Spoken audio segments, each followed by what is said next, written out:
যে নারী রান্না করার সময় তিনটি কাজ করবে ওই নারীর কপাল খুলে যাবে। আল্লাহ পাক রব্বুল আলামিন ওই নারীকে সম্পদশালী বানিয়ে দিবেন। আল্লাহ পাক রব্বুল আলামিন ওই নারীর ঘরে বরকত নাজিল করবেন। ওই নারীর ঘরে আল্লাহ পাক রব্বুল আলামিন রহমত নাজিল করবেন। অনেক মা বোনেরা এখন কিন্তু সংসারের ভিতরে সুখ চান, শান্তি চান, ঘরের ভিতরে রহমত চান, বরকত চান। বিশেষ করে যে সমস্ত নারীরা সংসারে বরকত চান তারা কিন্তু অবশ্যই এই তিনটি কাজ করবেন। দেখবেন আপনার ঘরের ভিতরে শান্তি আসবে এবং আপনার রান্না সুস্বাদু হবে এবং আপনার রান্না যারা খাবে তারাই আপনার প্রশংসা করবে। আমরা অনেকেই কিন্তু নিজের প্রশংসা শুনতে চাই এবং অনেকেই আমরা ঘরের ভিতরে বরকত চাই, রহমত চাই। এজন্য আমরা এই তিনটি কাজ করব। নাম্বার ওয়ান, এক নাম্বার হচ্ছে আপনি যখনই রান্নাঘরে প্রবেশ করবেন তখন আপনি সালাম দিবেন। মনে রাখবেন রান্নাঘরে কিন্তু চুলা আছে। এই চুলা, গ্যাসের চুলা বলেন আর যেই চুলাই বলেন, এই চুলা থাকার কারণে যখন আপনি রাতের বেলা সেখানে থাকেন না, এখানে কিন্তু জিন জাতি থাকার সম্ভাবনা আছে।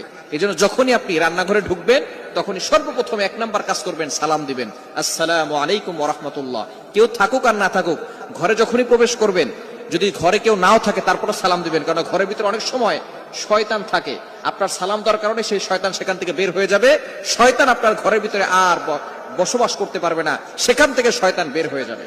আল্লাহ পাক রব্বুল আলামিন নিজে বলে দিয়েছেন, কোরআন খুলেন, আল্লাহ পাক রব্বুল আলামিন বলছেন 18 নম্বর পারা 17 নম্বর পৃষ্ঠার 13, 14, 15 নম্বর লাইন, সূরাতুন নূরের 61 নম্বর আয়াতে রব্বুল আলামিন বলেন, ফাইদা দাখালতুম বুয়ুতান ফাসাল্লিমু আলা আনফুসিকুম তাহিয়াতাম মিন ইনদিল্লাহি মুবারাকাতান তাইয়্যিবা। যেই ঘরে ঢোকার সময় কোনো ব্যক্তি যদি সালাম দেয়, আল্লাহ পাক রব্বুল আলামিন ওই ঘরের ভিতরে বরকত নাজিল করেন। আল্লাহ পাক রব্বুল আলামিন পবিত্র রিজিক সেখানে দান করেন। এজন্য এক নম্বরে নারীরা, মা বোনরা যারা রান্নাঘরে যাবেন সর্বপ্রথম সালাম দেওয়ার দরকার আছে না নাই?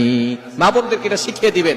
আপনারা বাসায় গিয়ে মেসেজ পৌঁছে দিবেন, মা বোনরা যারা আছে এক নম্বরে তারা রান্নাঘরে ঢোকার সময় সালাম দিবে। নাম্বার 2, দ্বিতীয় নাম্বার হচ্ছে প্রতিটি কাজের শুরুতে বিসমিল্লাহ পড়বে। বিসমিল্লাহ পড়লে ওই কাজের ভিতরে আল্লাহ পাক রব্বুল আলামিন নিজে বরকত দিয়ে দেন। বিসমিল্লাহ পড়লে কোনো রান্না করলে ওই রান্নার ভিতরে আল্লাহ তাআলা স্বাদ বাড়িয়ে দেন, ওই রান্নার ভিতরে আল্লাহ তাআলা রহমত দেন, ওই রান্নার ভিতরে আল্লাহ তাআলা বরকত দান করেন।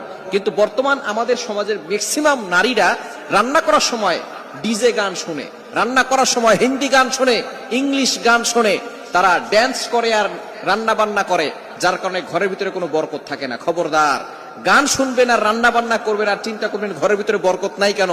আপনি যদি বরকত পেতে চান, প্রত্যেকটা কাজের শুরুতে আপনি বিসমিল্লাহ পড়বেন। আপনি চাউল নিচ্ছেন, পড়েন বিসমিল্লাহির রহমানির রহিম। চাউল ধৌত করতেছেন, বলেন বিসমিল্লাহির রহমানির রহিম। মাছ কাটতেছেন, বলেন বিসমিল্লাহির রহমানির রহিম। আপনি গোশত ধৌত করতেছেন, বলেন বিসমিল্লাহির রহমানির রহিম। আপনি যেই